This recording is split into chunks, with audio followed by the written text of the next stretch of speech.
all I remember is all these cracks in my back and like a concertina or something, and months of treatment and agony, and from right through those sort of crucial years after, I suffered, even when I'd bend over, I'd just, I'd get backache for half an hour. In fact, I don't get so much trouble with it now, which is quite ironic. But so at that crucial stage, that kind of unfortunately had to take me away from the cricket thing. But so you now commentate at the county ground? Occasionally. I've only done it a few times. Must be enjoyable though.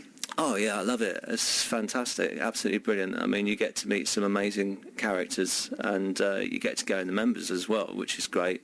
See how the other half lives. It's very luxurious at Taunton. It's almost like a mini Lords now. I mean, they've really, it's looking beautiful there. Favourite player currently at Somerset, or a past player? You've mentioned both of them already, I suppose. I suppose all-time favourite player to watch would be Viv Richards. I'd love to have seen him bat properly. I saw a charity game about 2004, and he hit a six as if it was sort of something, an afterthought, and I couldn't believe it when they got him out, because I remember, you read these stories about W.G. Grace saying, no, look, they've all come to see me. Reverse the decision, and they used to bow to his superiority. So all the crowd were probably hoping, hopefully they were. The bowlers were celebrating. I thought, he's out. A shame, because I really enjoyed watching this legend. But he was 50, I think, by then. I want to see more. Yeah, I want to see more. Yeah, definitely. Okay, well, we're going to move on to talk about acting and how you've ended up being a volunteer for the British Heart Foundation. Okay. Before we do, got my pack of cards here. Pick a card out of there, Ben. Any card, and chuck it back at me. Right. There you go. Let me have it back and I'll read it out. Okay. Have you ever appeared in a newspaper? In a newspaper? Yeah. That's a very interesting question. Wow, let's look back at my youth. Glastonbury 1994, I was on the cover of a Paul Weller concert, because it was that wild man at the front, and it was you? Somebody took a picture, and I didn't even know about it. And I was at another gig a few weeks later, and this bloke at the front says, "Oi mate, do you know you on the cover of the Times the other week?" I said, "What?" So I went and had a look in Bridgewater Library, and to my shock, there I was. It was brilliant. It was funny, just a funny moment. And Bridgewater Times, I don't know if I'm allowed to mention them, they said something quite nice about my book the other week, which was nice. Good. Coming up, we're going to talk about this book because, I'm the sort of girl that picks up a what do they call it, chicklet. Boy meets girl, boy and girl fall in love, boy runs off with someone else, and they all come back together, and then it all finishes happy ever after. The Vril Codex, I'm not quite sure if I could handle, but Ben's going to try and convert us because it's absolutely fascinating storyline. We're going to talk about that in a few minutes' time. You trained as an actor. Yeah.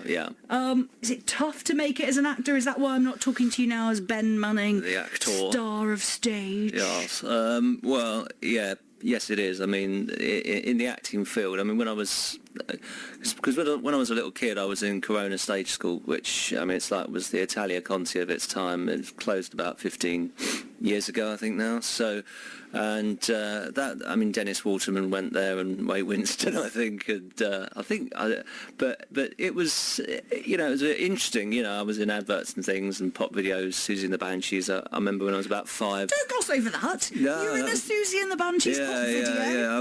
I can remember that just from when I was 5. But so I had an early kind of introduction. So I suppose it's quite logical that psychologically later on in life I was like wanting to get back to that. But whether it was the right decision, I mean, I joined a theatre company called Youngblood. I mean, obviously I did performing arts at Bridgewater College, which was fun, but then I went totally away from it, thinking, that's not for me. But I joined Hammersmith Riverside Youngblood theatre group, and worked with some really good actors who've ended up on television since now. So, what would have been your dream role if you could have, if you'd have made it as an actor? What would you have been? Would it have been TV, film, stage? Can you think of what? Oh well, I mean, at the moment probably theatre. Not wanting to sound toffee nose, but you can get some amazing things in the theatre. I mean, a theatre group like there's a West Country one called Fortbeard Fantasy. I mean, they're absolutely fantastic. Really funny, gothic, quirky. You just don't. I mean, you used to get quite a lot of experimental television. You still do a little bit. But I think probably the heyday for that was the 60s and the 70s with shows like The Avengers and stuff. And I'd have loved to have been in some sort of melodramatic kind of role like that, you know, Dracula or something.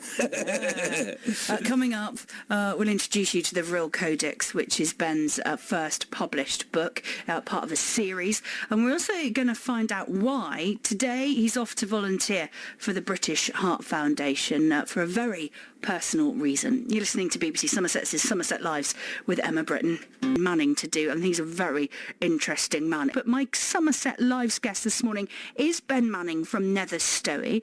Ben's lived in Somerset since he was 15. He's a trained actor. He's just had his first book published. He's also he works as a sort of a tour guide come lecturer. Yeah.